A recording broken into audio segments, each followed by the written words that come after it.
Halo, selamat datang di channel Ayo Dibahas. Pagi itu, di menara, ada banyak petualang yang berkumpul.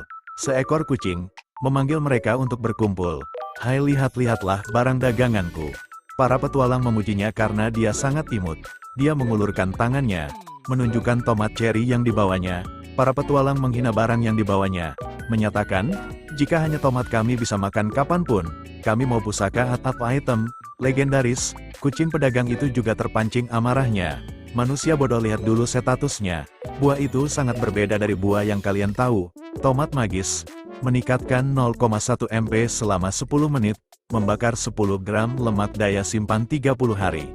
Bagi laki-laki itu, dinilai terlalu rendah.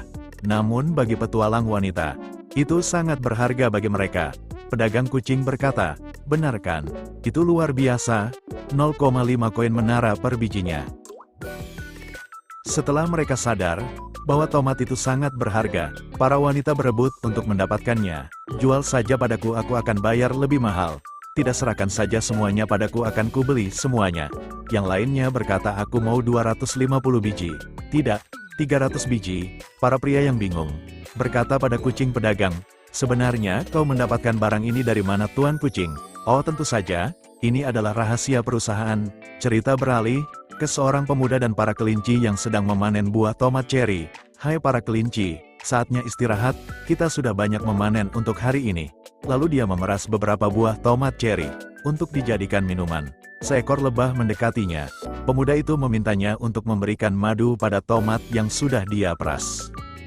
Setelah meminum jus tomatnya, pedagang kucing melompat sambil berkata, Master Sejun, aku kembali. Nya, karyawan Theo, kau cepat juga, kerja bagus. Pedagang kucing Theo melaporkan hasil kerjanya. Aku sudah menjual semua, Master. Sejun sangat bangga dengan hasil kerja Theo. Dia mengatakan, mungkin kau bisa kuangkat jadi bos untuk 1 jam. Tinggal menunggu waktu saja untuk kita jadi terkenal. Theo melompat dari pangkuan Sejun, mendekati kelinci hitam, berkata, ini bukan waktunya bersantai. Kelinci hitam, tolong isi lagi perbekalanku. Aku segera ingin menghasilkan banyak koin. Sejun berkata, padahal kau baru saja kembali, mau langsung bekerja lagi. Kau bisa beristirahat sebentar, Theo. Sejun merasa Theo sudah kecanduan dengan koin. Sambil mengukir batu, Sejun menyadari bahwa dia sudah 150 hari di menara ini. Namanya adalah Park Sejun. Statusnya adalah petani menara. Sudah 150 hari, dia terperangkap secara tidak sengaja di menara ini. Cerita ini berkisah tentang bagaimana Sejun bisa selamat ketika tersesat di menara. Seoul, 10 tahun yang lalu, sebuah menara hitam berlantai 99 tiba-tiba muncul di tengah kota Gangnam. Bukan hanya Gangnam, total ada 100 menara yang tiba-tiba saja muncul secara bersama, di kota-kota, di berbagai negara termasuk Korea. Setiap negara menyelidiki menara yang ada di kota mereka. Namun yang mereka dapat adalah, menara ini memiliki ketinggian 990 meter, dan terbuat dari material yang sangat kuat. Bahkan bom nuklir saja tidak mampu melubangi menara. Lalu, pada suatu hari orang-orang mulai keluar melewati dinding menara. Mereka langsung mendapat respon dari para wartawan di berbagai media. Mereka menjelaskan, kami tiba-tiba saja tersedot masuk ke dalam lubang hitam misterius, dan ketika terbangun, kami mendapati diri kami ada di lantai 1 menara. Di sini, tidak terdapat monster, namun mereka diharuskan memilih profesi sebagai penyihir, atau sebagai prajurit. Monster baru muncul di lantai kedua. Setiap petualang yang berhasil membersihkan area menara dari monster akan mendapatkan hadiah yang masing-masing berbeda. Dan dengan kesempatan itu mereka mendapatkan tiket emas untuk dapat memasuki menara. Tiket ini adalah item yang memungkinkan untuk memasuki menara dengan bebas, namun hanya orang yang terbangun saja yang memperolehnya. Para awak media menanyakan, apakah para petualang tahu untuk apa menara itu dibuat? Namun sampai saat ini, belum ada yang tahu akan hal itu. Para petualang mulai membuka kotak sambil berkata, kami memang tidak tahu pasti untuk apa menara itu dibuat, tapi inilah hasilnya. Koin-koin emas dan berbagai harta lainnya dipamerkan di depan mereka. Jika kalian ingin memiliki ini semua, naiklah ke menara. Hal ini akan membuat kalian bergelimang harta.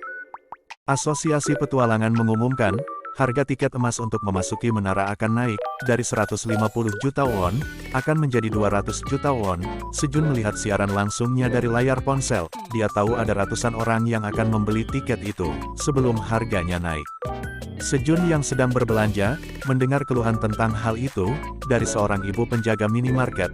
Anak muda, bukankah hal ini tidak masuk akal, orang rela membayar 200 juta won untuk mempertaruhkan nyawa mereka. Sejun melangkah pergi sambil menghitung uang tabungannya, walau sudah banyak pengeluaran yang dihindari. Namun uangnya sangat jauh dari 200 juta, membeli tiket emas merupakan hal yang mustahil untuknya. Sejun menatap menara dari kejauhan, mentalnya sangat lelah. Sepertinya hanya keajaiban saja yang bisa membuatnya masuk ke dalam menara. Sejun berteriak dan menyemangati dirinya, dia akan berhemat dengan membeli sayuran murah, agar mimpinya segera tercapai. Dia berhayal, ketika dia berhasil dengan tanamannya, asosiasi besar akan melihat bakatnya, menjadi terkenal dan kaya lalu menikah. Namun di tengah lamunannya, lubang hitam terbuka.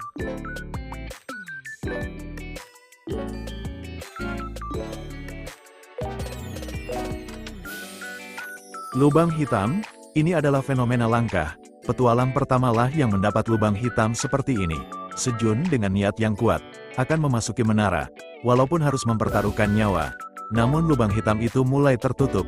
Sejun yang panik langsung melompat ke dalam lubang hitam. Sejun menyadari tubuhnya terjatuh ke lantai menara.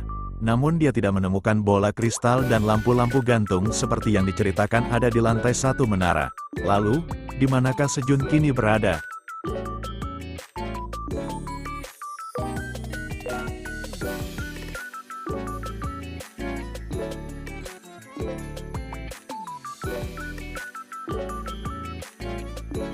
Di tempat lain, seekor naga hitam memantau anomali dalam menara, dan mendapati Sejun adalah penyebab terjadinya anomali itu.